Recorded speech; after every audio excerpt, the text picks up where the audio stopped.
the West End Marketplace in downtown Dallas, Texas. You know, thousands of tourists visit and revisit this place every year. Why? Well, look around. Bright lights, smiles. It's just fun to come here. You know, for the last 50 years, the automotive industry has struggled with this same issue and what it really means to a dealership's survival. You know, for some it's become a way of life. For others, it's a newfound way of doing business. And yet for others, it remains something that just others are doing. Hi, I'm Steve Nickelsen, and welcome to the first in a series of 8 shows that are going to challenge current auto retail thinking about how dealers can ensure their long-term survivability to increase net profit, and while at the same time improving overall dealership operations. During these 8 shows, we're going to visit literally dozens of operational and process areas, from the way we deliver vehicles to customer management to how we think about leadership. You know, over the last 15 years, I've visited literally hundreds of stores. Over the last 5 years, I've visited over 50 of the country's best Chevrolet dealers. These dealerships were good, as we judge them, because their net to gross was over 30% and their CSI was in the top 20% of the country. We took a camera crew from Westcott Communications with us to capture some of the best leadership, some of the best employee retention processes, and the best customer enthusiasm and retention processes we could find anywhere. And of course, I don't profess to have all the answers about customer satisfaction. But what I do hope to do is to be able to generate with you some new discussions and hopefully help you begin your journey of securing the future success and profitability of your dealership. But we haven't limited the good ideas to share with you just to the automotive industry. We are trying to build advocates. We're trying to build something that you call total customer enthusiasm. We want someone out there to be an advocate for our business that will leave and not only come back himself or herself with their family, they're going to tell 10, 12, X amount of people to do that. And can you afford to not have that happen and to lose the value of that guest or customer over the lifetime of their business? That's hundreds of thousands of dollars when you break it down. We know that this is a complex subject, and we're going to cover much of it in these 8 shows. We're going to spend some time showing you why we think keeping your customers makes good sense, usually more sense than just being in a conquest mode. But most of what we're going to show you in the next few minutes is how the very best dealers do it. Let me give you an example of what I mean. Here are some thoughts from a couple of the nation's most successful dealers. We're going to start by going out to North Dakota to visit Wes Rydell as he talks about what's made his organization the envy of the industry with his philosophy of 1, 2, 3, 4, 5. The philosophy statement embraces the 1, 2, 3, 4, 5.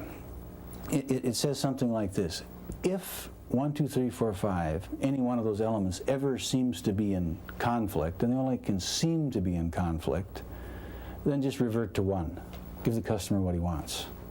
Not what you think is fair, what the customer wants. And if we follow that, then long term, we have the best chance of being personally happy and being successful as an enterprise.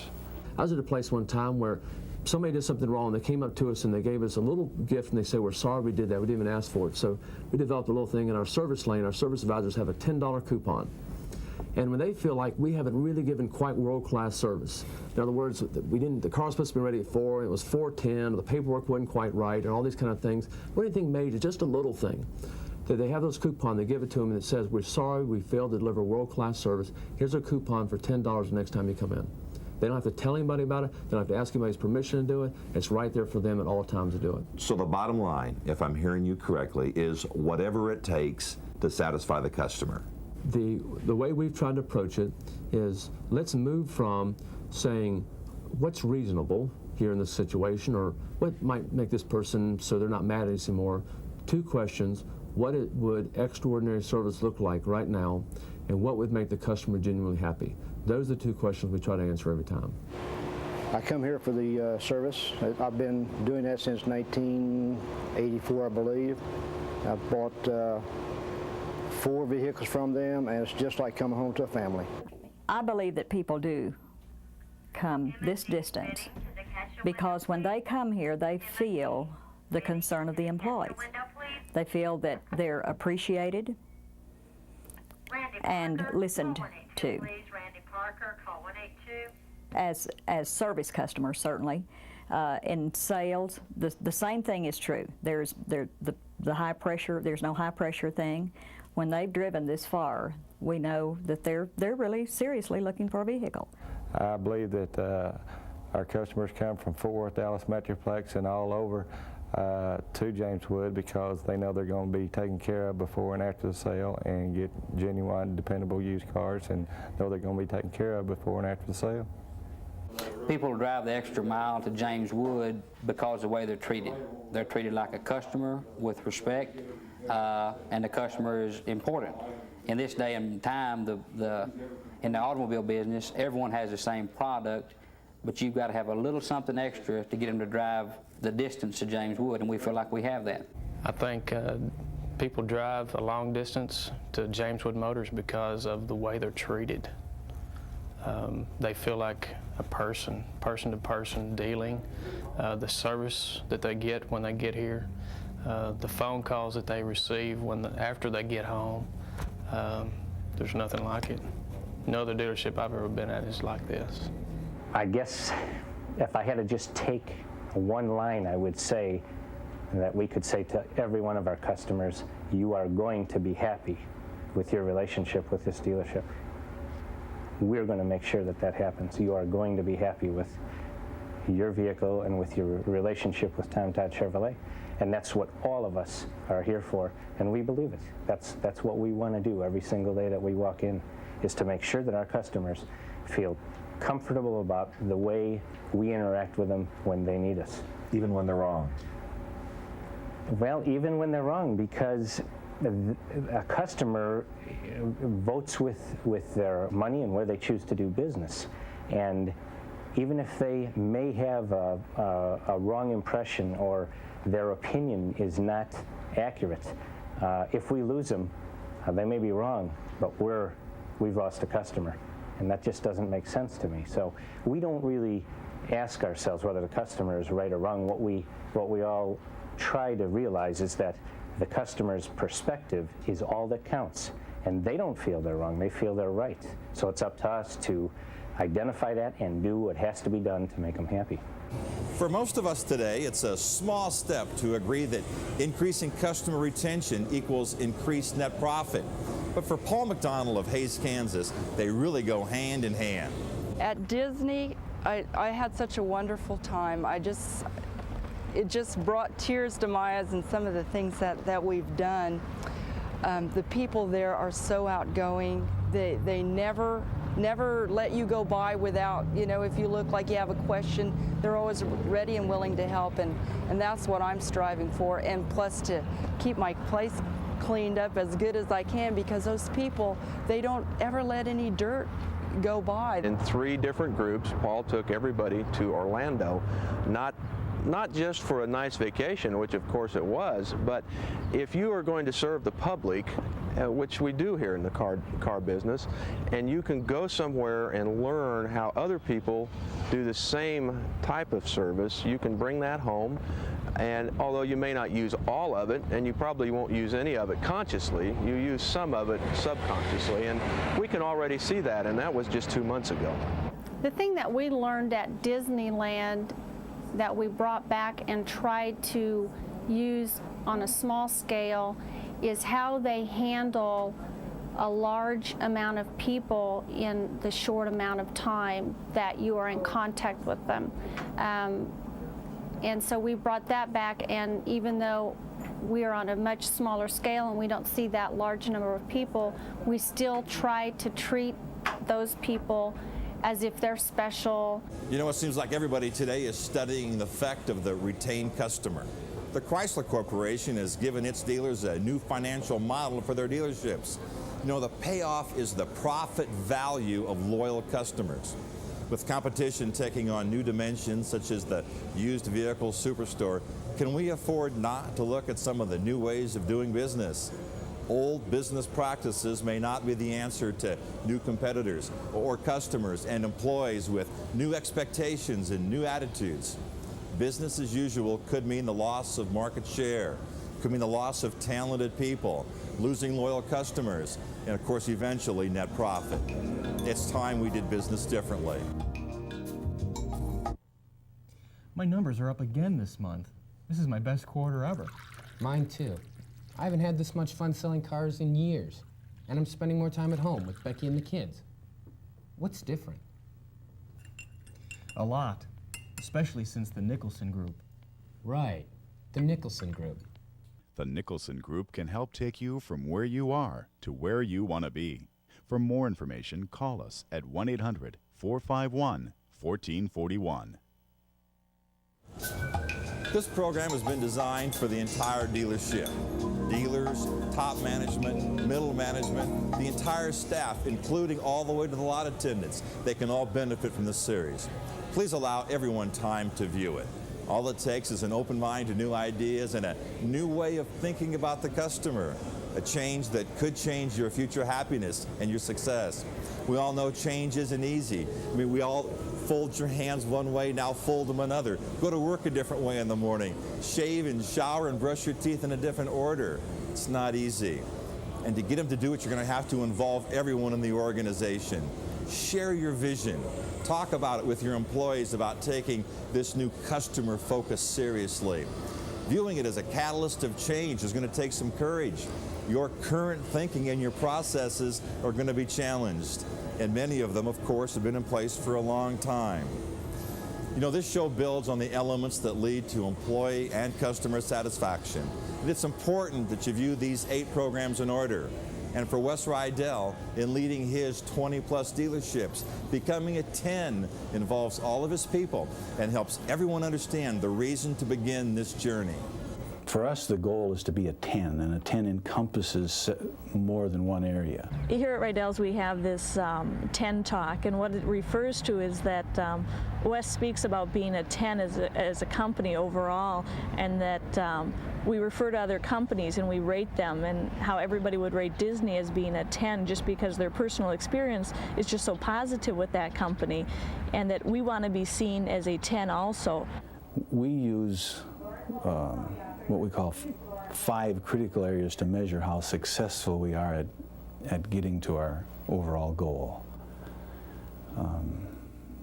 Those 5 areas are customer enthusiasm, employee enthusiasm, financial performance, market share, and ongoing quality improvement. Let's take those one at a time, Wes. Let's go back up to customers. You have an incredible focus on what the customer wants here. How do you create that, and how do you score it, and how do you drive that through the organization? Well, I think that what gets measured gets done, and we measure 1, 2, 3, 4, 5. 1, 2, 3, 4, 5 is a term that all our people are familiar with. They know what that means. It's our measurement system, and it's also our goal, if you will. What does it mean in terms of customers? What's a 10, or what is the maximum in terms of the customer area? Well, for individuals, being a 10 to me is being happy, free from fears and anxieties. Same thing with customers. They want to be happy, free from fears and anxieties. That's a personal 10. The enterprise 10, or the company 10s, encompasses those 5 areas. You must be good in 1, 2, 3, 4, 5, or you're not a 10. One thing that we do realize is that a 10 is not as attainable as most people would think, and so you constantly have to be working at it. And so what it does is it tells us that we continually need to be working, training, changing, and adapting to our customers' needs, and that in itself will bring us closer to being a 10. If you have not already done so, I suggest you make copies of the workbook that was sent out with your program guide. Make them available to your personnel as they view the shows. Also, I'd like to strongly urge you to take advantage of the pre-work I'm going to mention at the end of today's show. You're going to find that it will help you to illuminate subject themes to everyone about their own internal operations. We found it valuable for teams to participate together as well. They can be cross-functional from all different departments or just from one department. The whole dealership would benefit, and a weekly pizza party would be a great idea as well. There will be lots of questions, and if during these broadcasts you experience some challenges, Nickelsen Group consultants will be pleased to help answer your questions. You can reach us on email at nickelsen@dealernet.com or call our special ASTN CSI voicemail number. That's 216-659-0630. That's extension CSI, or 274. So sit back and enjoy as we start the journey to increased customer satisfaction through employee-driven processes. There was a time when we tried to be like everybody else, and we tried hard, and it just wasn't a good fit for us. We've got a lot of good dealers in our market area. I certainly don't think that that we're especially better than anybody else, but I think we concentrate on the customer about as much as anybody that I've ever talked to in the automobile business. What we decided to do, and I say we because this is a group effort. I can only be so many places, so it's our people that make the difference. And as a group, we decided that back in the late 80s that we would rather be involved in a healthy race to see how much we could do for the customer and invest our energies in that route as opposed to investing our resources in advertising and shouting about price and things like that. So I think we've differentiated ourselves, Steve, in that every effort that comes out of this dealership is in the direction of providing something better for the customer above and beyond what they might find somewhere else.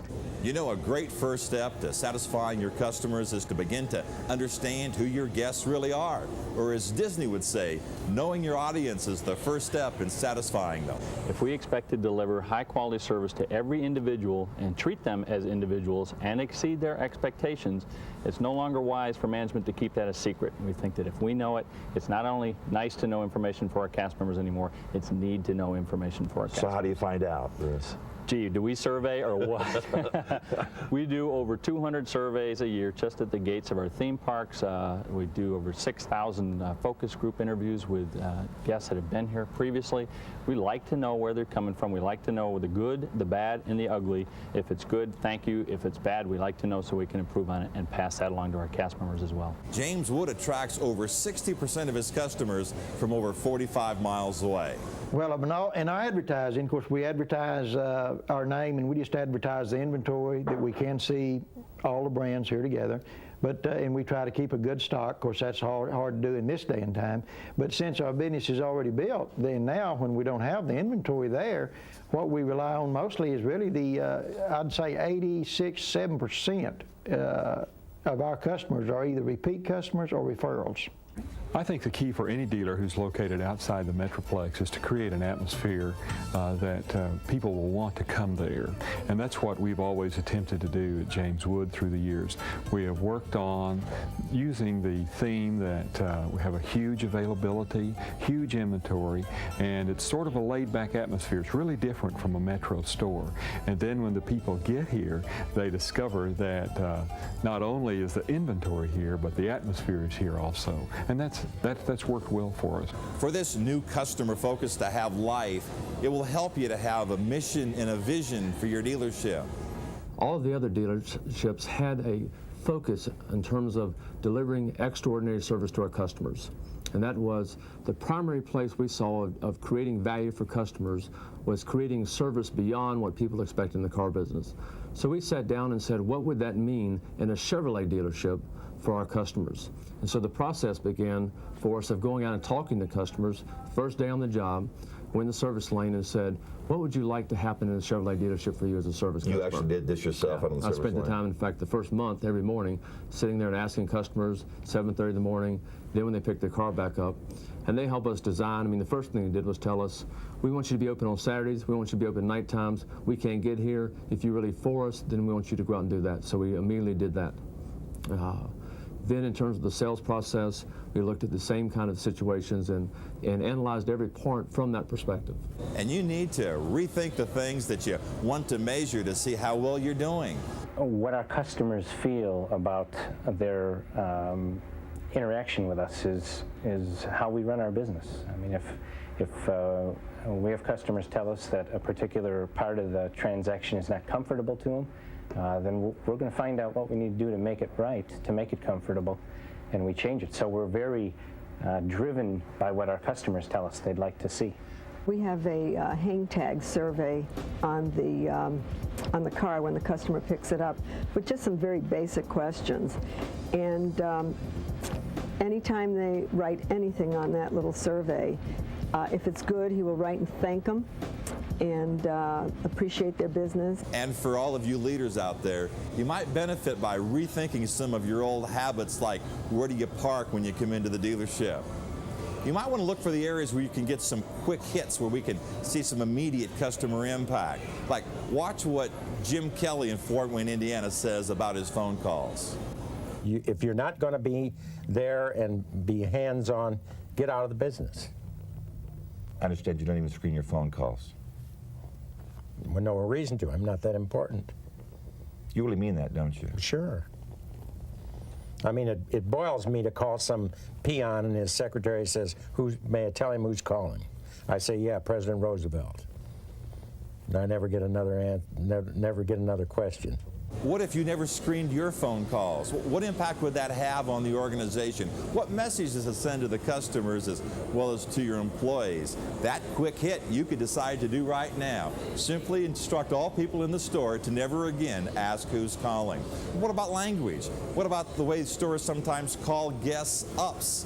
What if we right now decided that from now on, those folks are going to be customers or guests and no longer ups? That's a quick hit, and you could do that right now.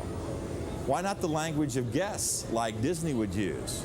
My office originally was planned for the other end of the building, frankly, and I was standing in my soon-to-be office, and I felt no windows, I felt no openness, and I think a big part of our business is energy. I think that comes from me knowing and being aware of that energy, and so I have a window into my service lane. I have windows to the lot. I have an open window onto the showroom floor, and I just think it's a key to me being involved in this business. And as long as I've got the energy and the excitement for the business, then I gotta share that with my people, and the best way to do that is to be able to feel what's going on in this building. And I can tell you when I walk in the door if there's energy in this place on any given day. You know, if I were to ask 100 dealers if they have enthusiastic employees, probably all of them would say yes. If I were to then ask them these two questions, setting ego aside for just a moment, specifically, how do you know that they are enthusiastic? And by what means do you measure that enthusiasm? Their answers would probably then be less assuring. You know, most employees won't directly tell an owner or a manager their true feelings regarding subjects like this. They simply quit. Or if they do stay, they become a stone-faced, ill-willed ambassador to the general public. Consequently, the dealership's image and reputation suffers. You don't know how many customers you really lose since they never come to the dealership because of the way a friend of theirs was treated. In your workbook, at the end of show 1, in the section marked Pre-Work, there's an employee survey and some suggestions about how to administer it. In order to get the most out of the next broadcast, may I suggest you make copies of that survey and distribute it to all of your employees. Have the surveys completed and the results averaged before the next show. You may get a few surprises. Other dealers we've worked with have. I'll see you next time when I'll discuss the secrets of employee enthusiasm, and we'll examine how it affects customer satisfaction and retention. Remember, there is help if you need it from our Nickelsen Group consultants. Email nickelsen@dealernet.com or call our CSI voicemail number, 216-659-0630, extension CSI.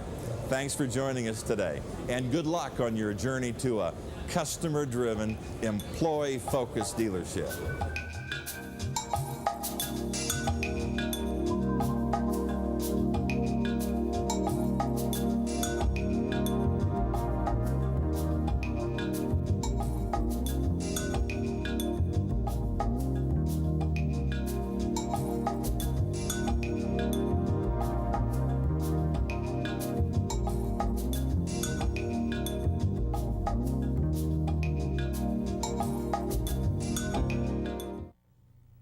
My numbers are up again this month.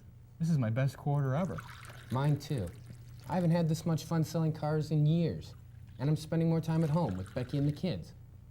What's different? A lot, especially since the Nickelsen Group. Right, the Nickelsen Group. The Nickelsen Group can help take you from where you are to where you want to be.